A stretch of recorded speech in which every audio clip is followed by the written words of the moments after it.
A long time ago, I lived on a nice piece of land outside the city. Or it had at one time been nice, but I'll get to that later.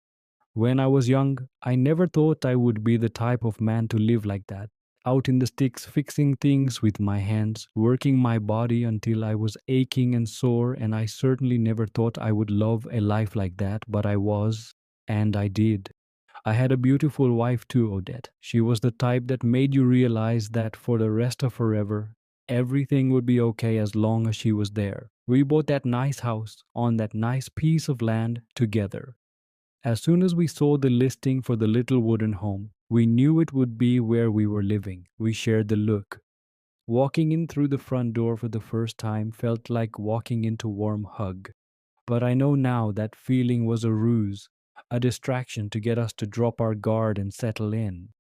Everything was fine for a while. I had discovered in my 30s that I was happier working with my hands than my computer and had become a mechanic.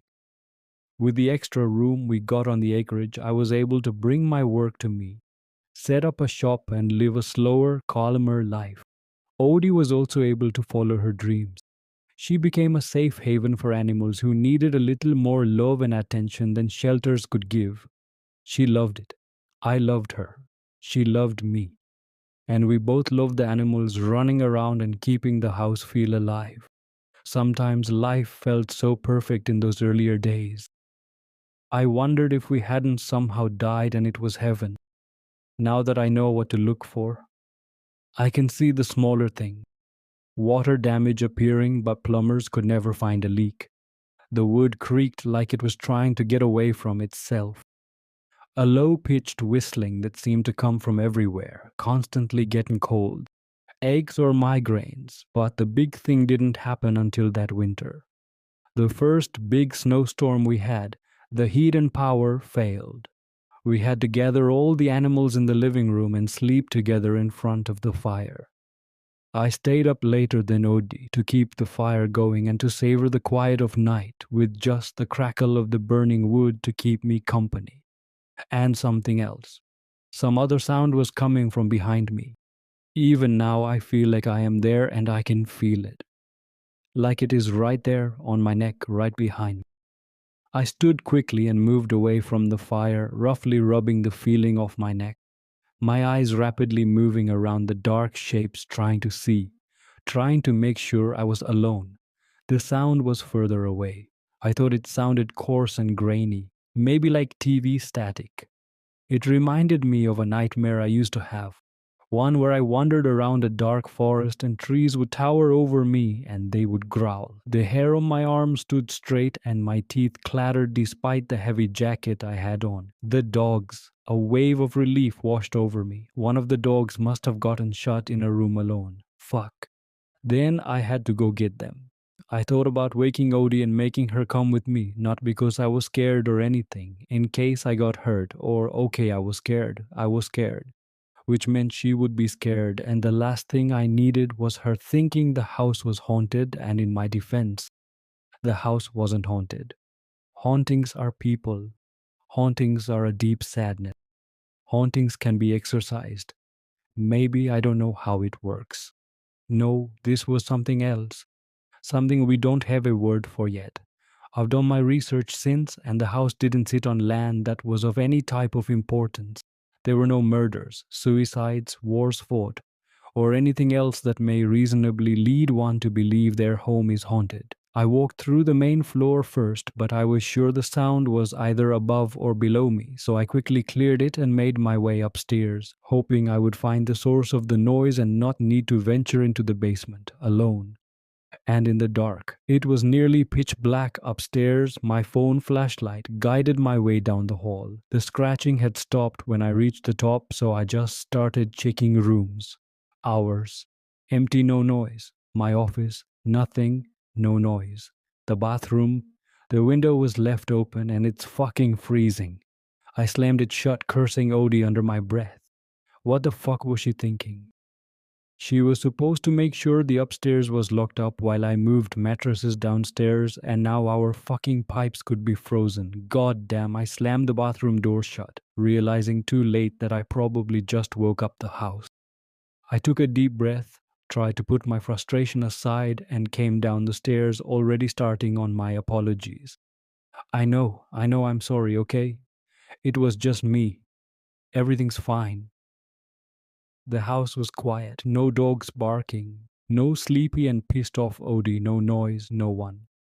When I rounded the corner from the stairs, I saw a sight that confuses me as much now as it did then. The living room was empty.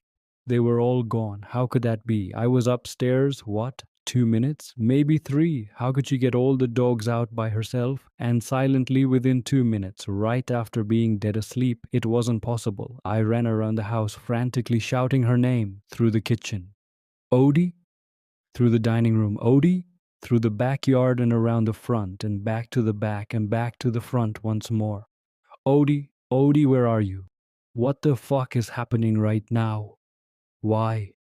Odie. I broke down sobbing in front of the house. Tears, spit, and snot streamed from my face. My hands were gripping into the grass, which felt soft and coarse and not like grass at all, but carpet. Because I wasn't outside, I was still in the fucking house. I whimpered as I stood back in the living room, still alone, still very much inside the house. How is any of that possible? I saw the stars, I saw the moon, I felt the dirt in my fingers. Until I didn't. I wished more than anything that Odie had been there in that moment, to calm me down, to hold me, to bear this responsibility with me so I didn't have to do it alone. I was scared. I was the most scared I had ever been in my life. I tried to find a weapon. Against what?